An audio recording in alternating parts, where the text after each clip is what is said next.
Tearling, and today I'm going to be doing my favorite books of 2016.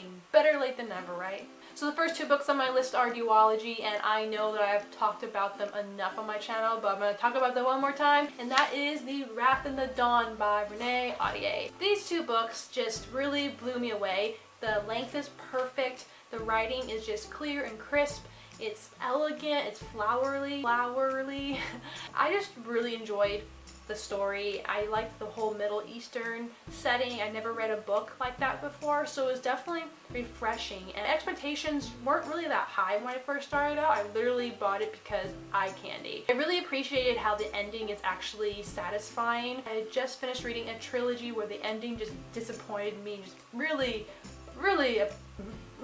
but this was just the opposite. It was just what I needed. It's an easy read and it's something that I highly recommend. The next book on my list is a controversial read. Either you hate it or you love it. I loved it, and that is Red Queen by Victoria Aveyard. I think that's too shiny, so I'm gonna go like that.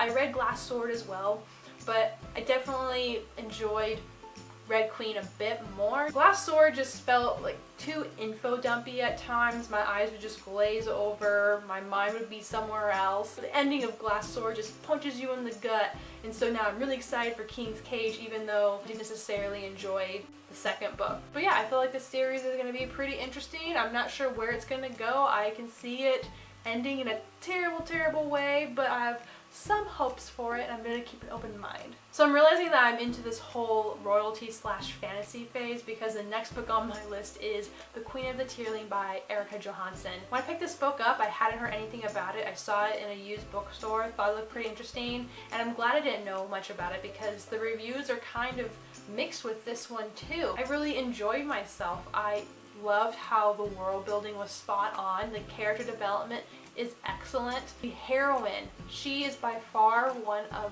the strongest female protagonists I've ever read. She's practical, she thinks before she acts, she is realistic. She's a 19-year-old who has been away in hiding all of her life, hasn't really been socialized much. Now at 19, she has to go back and take her place as Queen of the Tearling, and I was just a bit worried that, you know, she's going to be pretty naive since she hasn't really been out in the real world, but she's just the opposite. She's strong. You can see her people start to support her after a while. There was a point in this book where I was totally just in love with Kelsia. Kelsia is her name, by the way. She's given the chance to do something for her own personal gain, to get some information about her background. She hasn't been really told everything about her past, but she decides not to. She thinks, no, that'll be stupid, and she chooses her people and her kingdom's well-being over her own personal gain. And I really enjoyed that because there's plenty of books where I read where the main protagonist, they do something stupid, they try to rationalize it in their head and to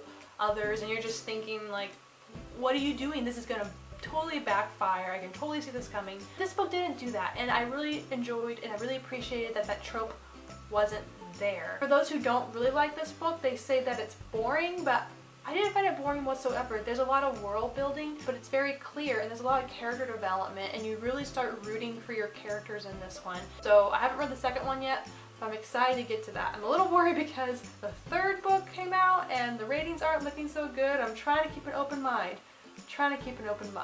So the next is a recent read, and that is Fallen Kingdoms by Morgan Rhodes. Last video that I did like a month ago was a review on Fallen Kingdoms, so I'll link that down below. This is another fantasy. It's about 3 kingdoms who are pretty much at war. Magic is banned. We follow different characters from each kingdom. It's a very well-rounded story. You can tell that this first book is just building up for something greater, for something epic, and I really like stories like that. You can just see the series getting better and better, and I'm just excited to pick up the rest. The next book is part of a trilogy that I've been really eager to read for the past couple years, and that is Shadow and Bone by Leigh Bardugo. I'm just so impressed by her.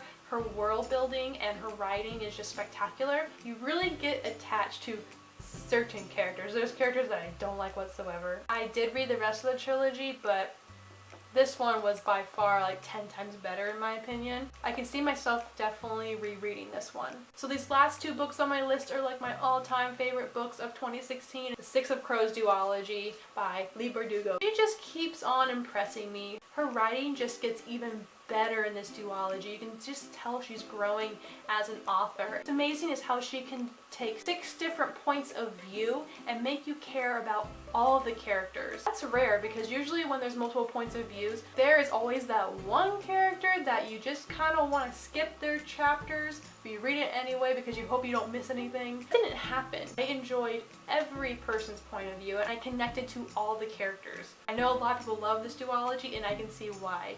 It's fantastic. I did enjoy Six of Crows slightly more than Crooked Kingdom, but they're both fantastic books, and I know I'll definitely be rereading these two in the future. Alright guys, so those are my favorite books of 2016. I had a great reading year. I hope that 2017 brings just as amazing books into my life. I hope you had fun watching this video. Until next time.